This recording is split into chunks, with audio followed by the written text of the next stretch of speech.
Feel free to return to our channel at any time. The world lost Freddie Mercury at the young age of 45, tragically breaking the hearts of his fans and the people closest to him who loved him. Despite the widespread coverage of his life in the media, he maintained tight confidentiality on a few matters. After his death, many of his acquaintances who were privy to these information have spoken up, sharing confessions that range from comforting anecdotes to terrifying truths about his life and final days. A mystery personified Freddie Mercury, split in two, each half emerging at a separate moment. He had a wild, flashy demeanor on stage and was notorious for breaking the rules. He frequently indulged in provocative behavior to placate and encourage his enthusiastic fan base, whom he adored. Performing as the lead singer of Queen, he was fearless and fashionable in his use of makeup and brightly colored attire. An intriguing facet of his singing persona was his fondness for singing naked. He practiced this in solitude because, as he put it, it allowed him to be his most genuine and melodic self. Like thus, he frequently appeared shirtless on stage, which made his detractors very angry. When Freddie Mercury came off stage, though, it was like a light went off and a new person emerged. According to his own words, he revealed a distinct side of himself when he was performing, even if he was an extrovert outside. His extreme shyness and lack of social confidence meant that he gave fewer interviews than one would anticipate from a celebrity of his kind. He was beautiful, intelligent, sensitive, and very fragile, said Bob Harris, a music commentator for the BBC. Maybe he's so quiet because he and his family had to leave Zanzibar for England as children to escape the revolution's brutality. It might have been his sexuality, too. Nowadays, nearly everyone is aware that Freddie Mercury was bisexual. However, he had a stronger attraction to males. Back when he was performing at the peak of his fame, however, the LGBTQ community had it tough. Being homosexual was considered a contagious illness, and there was severe discrimination and cruelty directed towards homosexual persons, particularly men in committed relationships.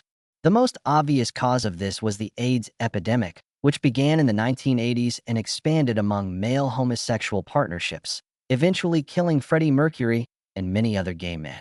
In an interview, Mercury's longtime friend and personal assistant Peter Phoebe Freestone discussed the terrifying and terrible pain that Mercury went through following his AIDS diagnosis. Freestone had been Mercury's rock throughout his career. Even though he knew he was very sick before he informed anybody around him, or even his followers, he claimed that Mercury had done everything in his power to prolong his diagnosis. He added that Mercury was aware of the global spread of AIDS and had to endure the pain of witnessing the deaths of friends and acquaintances he cared about as a result of the terrible disease. He spoke of the agony Mercury had endured, while cognizant of the plight of those around him and cognizant of the possibility that he, too, may experience the same thing.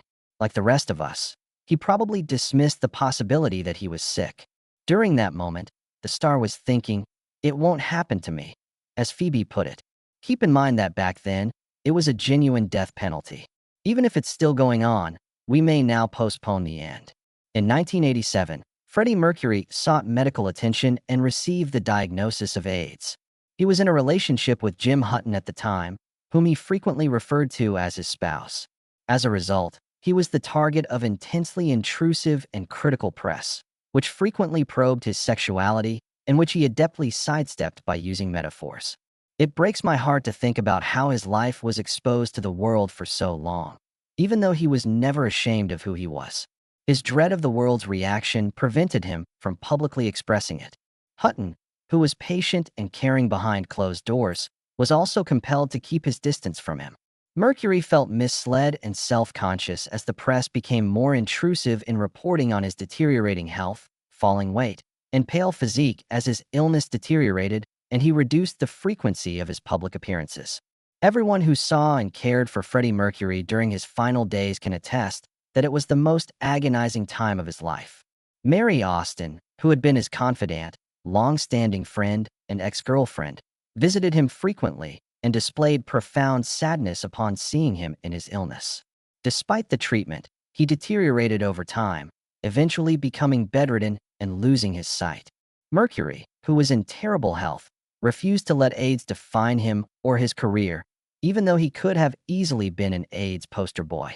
This is why he chose to end his life as soon as possible, using just painkillers to alleviate his own and others' suffering. He also refused to take any medication to manage his symptoms. He still wanted to see his valuable art collection one final time, for days before he passed away, proving that he was fundamentally an artist despite everything. He was very protective of his sickness, asking people close to him not to mention it to the media. Knowing that his time was running out, he finally made a public declaration. On November 22, 1991, Brian finally broke the news to the public through Queen's manager, saying that he wanted to confirm that he had tested positive for HIV and had AIDS. In order to respect the privacy of people close to him, he felt it was right to keep this information secret up to this point, he added.